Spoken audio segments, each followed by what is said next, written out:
So thank you for joining me on my brief presentation about the rehabilitation of the foot and ankle. There's a lot of different ways you can injure your foot and ankle. You can sprain it, you can tear an Achilles, you can break a bone. But for the sake of this presentation, I'm going to gloss over very quickly tarsal coalition and what that is, what it's about, and then basically give us a basis for how we're going to rehab the foot, the different ways to make the foot stronger and get it back to doing what it's supposed to do, what it normally does. So tarsal coalition is when two or more bones in the foot fuse together, causing some weird conundrum of bones just mashed together that shouldn't be. And the bones typically responsible for this are the calcaneus, which is the fancy word for the heel, the talus, and the navicular. Tarsal coalition can lead to plantar fascia, as you see there. It can cause a flat foot or a collapsed foot arch, and less than 1% of people have suffered from tarsal coalition in all the world. It's an extremely rare condition, but it does happen. So now, in order to talk about rehabilitation of the foot and ankle and how to get it stronger and what we need to do, we need to know the motions of the foot and ankle. The motions that the foot and ankle are responsible for is inversion, which is turning that foot medially to where that lateral ankle or the lateral malleolus is poking outward and the big toe is pointing inward. Then there's eversion, which is the opposite of inversion. Now that medial ankle bone is the one poking out while your big toe and your pinky toes are all pointing outward or laterally. Then we have dorsiflexion, which is the upward motion of the foot when you flex it upward, bringing it closer to you. And then plantar flexion, aiming it down at the ground, flexing it, getting those toes poking out. The synergists for dorsiflexion, or the muscles that work together to make the motion happen, are the tibialis anterior, the extensor hallucis longus, and the extensor digitorum longus that are pictured right there in color so you can see them nice and clear.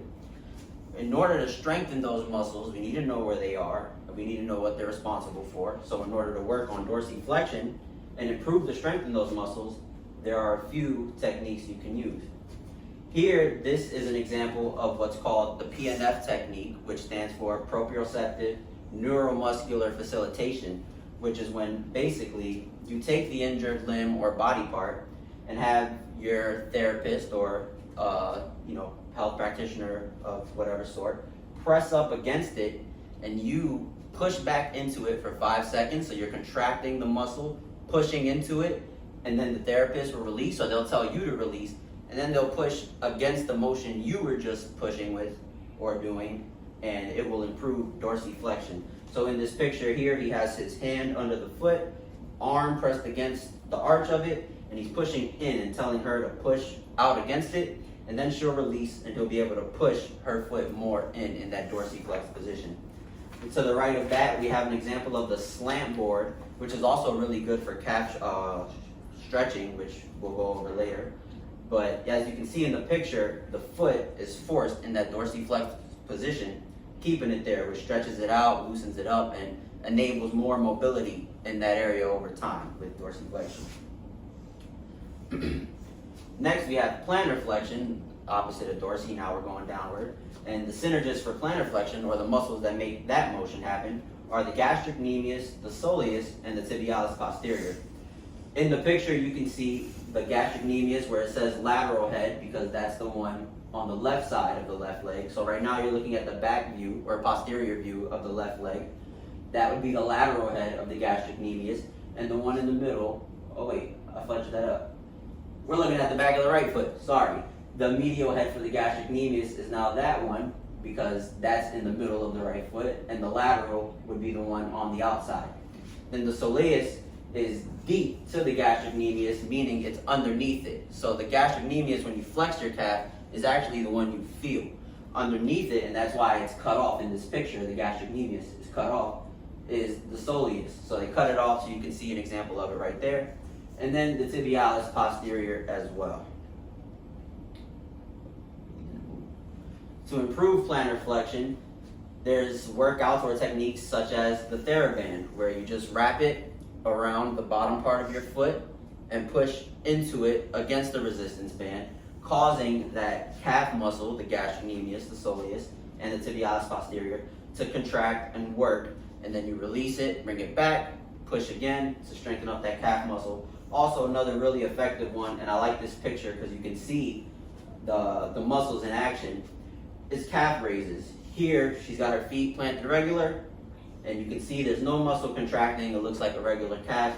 Then you look at this picture to the right, you can actually see the medial head and the lateral head of the gastrocnemius being contracted.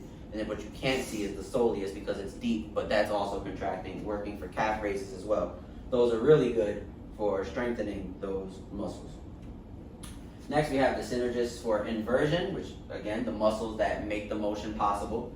Here we have the tibialis anterior, tibialis posterior, flexor digitorum longus, flexor hallucis longus, and extensor hallucis longus.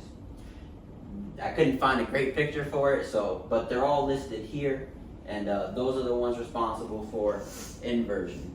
And again, in order to improve the motion, we need to know the muscles and how to get them working. So inversion, once again, we're back with the TheraBand. You can tie it on the medial part of your foot, tie it around the medial part of your foot, and push into it, and then bring it back gently, like the end position suggests there, and that start position suggests.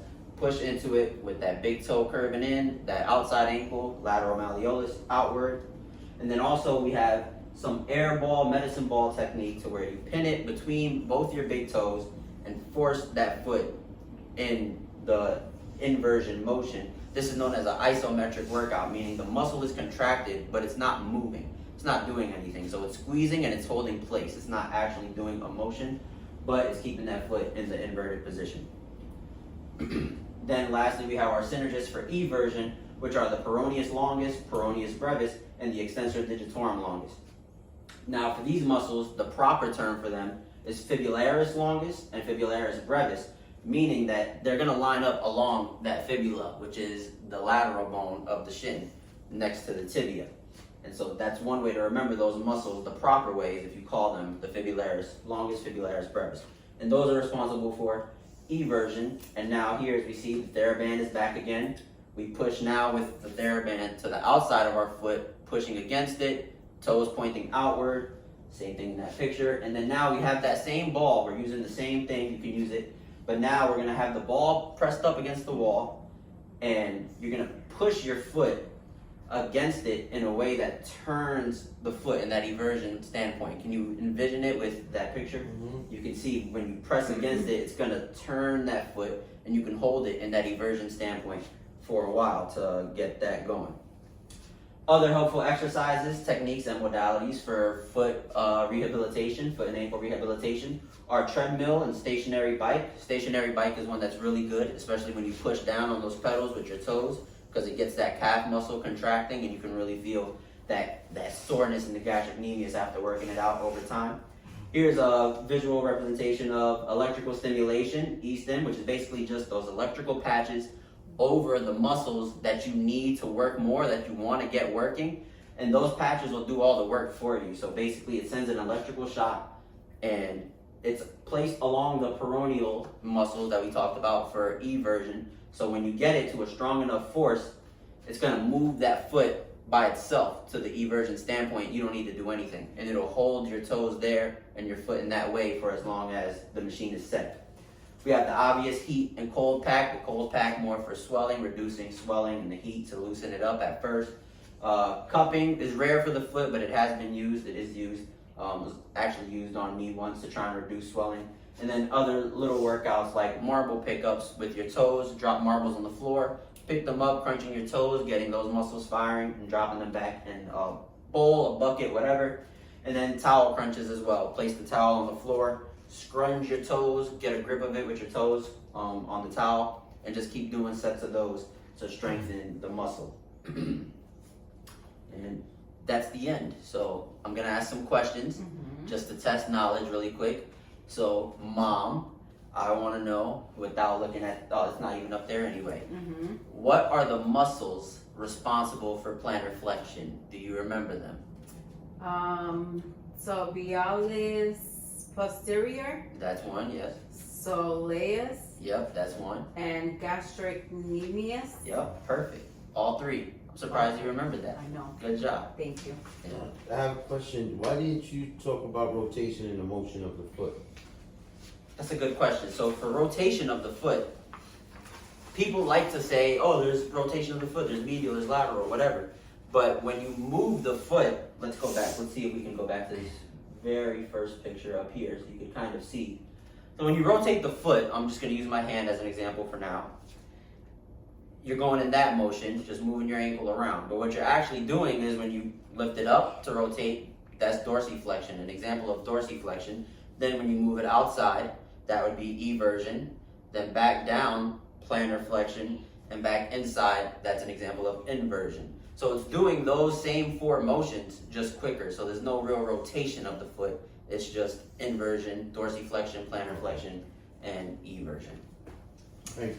Any more questions? No. All right, thank you guys so much for joining me. You Thank were a you. great crowd. Thank you.